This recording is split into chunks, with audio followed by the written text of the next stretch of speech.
Le livre du dimanche, c'est Créer son podcast pour les nuls de Pénélope Boeuf, auteure et fondatrice du studio La Toile sur écoute, un livre publié chez First. Bonjour Pénélope Boeuf. Bonjour Philippe.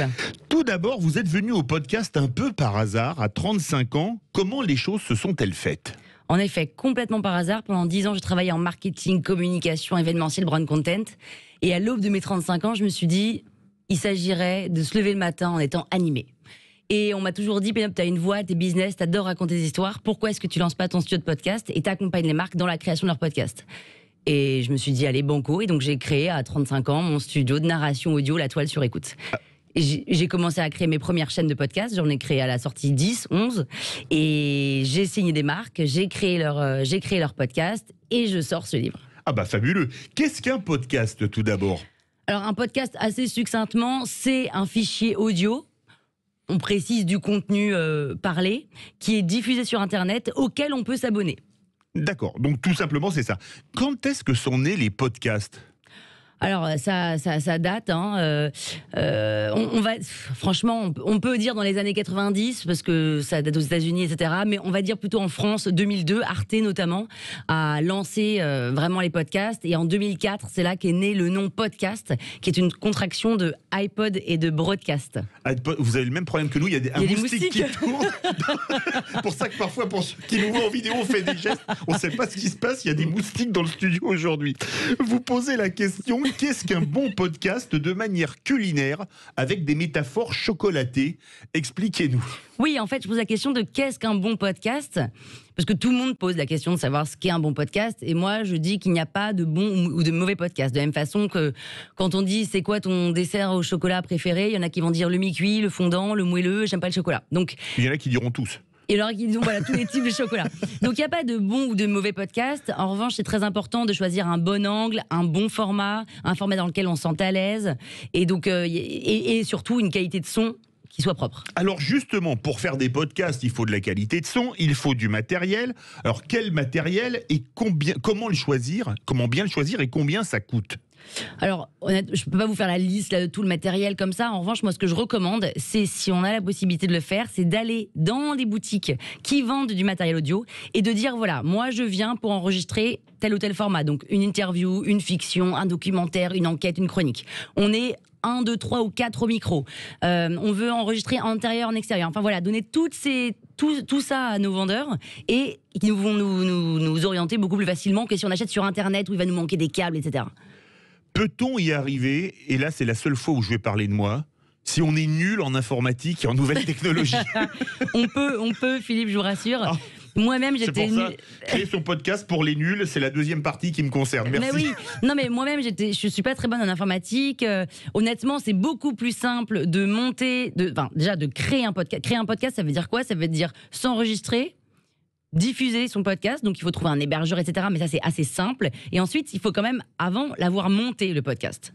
Donc c'est la partie montage qui peut s'avérer la plus compliquée, mais des logiciels de montage, il y en a des très intuitifs. C'est pas très onéreux ? Ah ben, il y en a des gratuits, comme Audacity, c'est un logiciel gratuit. Il y en a d'autres qui coûtent quelques dizaines d'euros par mois. Mais surtout qu'il suffit qu'on s'y mette pour vraiment s'habituer au logiciel et on va y arriver. Honnêtement, moi, je trouve ça beaucoup plus difficile de travailler Photoshop que les logiciels de montage. C'est beaucoup plus difficile de faire un blog sur WordPress que de faire un épisode sur un logiciel de montage. À ce point ? Ouais, vraiment. En fait, il faut juste s'y mettre, quoi. Et puis dès qu'on a 3-4 trucs, on peut déjà commencer à faire un bon épisode. Alors justement, vous parlez de mettre en boîte. Qu'est-ce que c'est mettre en boîte ? Mettre en boîte, Philippe, c'est comme on dit à la radio, c'est dans la boîte. Oui, mais tout le monde ne fait pas de la radio. Et ça, la question, c'est pour les auditeurs. Pardon. Eh bien, mettre en boîte, ça veut dire techniquement closer son épisode, faire en sorte qu'il soit terminé. Et donc, moi, je l'utilise dans la partie technique. Ça veut dire, une fois qu'on l'a enregistré, on le monte, on a fait le jingle, tac, tac, tac, on l'a bien fait joli de façon sonore. Et là, il est en boîte et il est prêt à être diffusé sur un hébergeur. Alors justement, quel est le profil ? C'est écrit dedans, hein, c'est très complet. Quel est le profil, des aficionados de podcast ?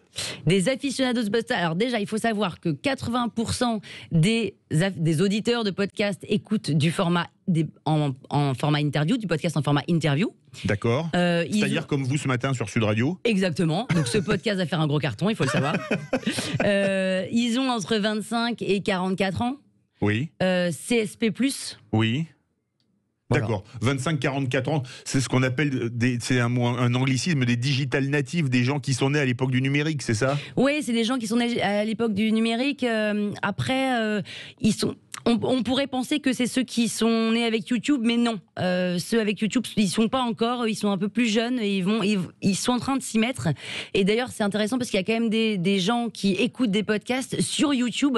Oui. Alors que YouTube est quand même à la base une plateforme vidéo, alors qu'un podcast de base, c'est audio, ça n'a pas d'image, c'est juste un contenu audio. Et pour autant, il y a quand même des jeunes qui écoutent des podcasts sur YouTube. Donc c'est intéressant. Peut-on vivre en faisant des podcasts? Manifestement oui dans votre cas. Oui. On peut, c'est pas facile. Les business models sont pas évidents. Il y en a 5.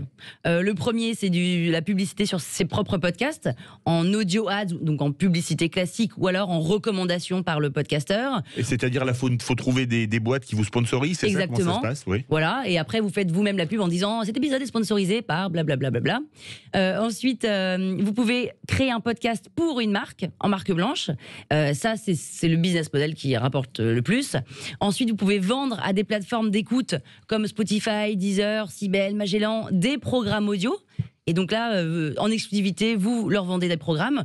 Ou alors, vous pouvez faire appel à des plateformes de soutien participatif. D'accord. Et là, les auditeurs, parce qu'ils aiment ce que vous faites et ils vous soutiennent, vous donnent 1 euro, 2 euros, 3 euros par mois. Si c'était à refaire, vous recommenceriez?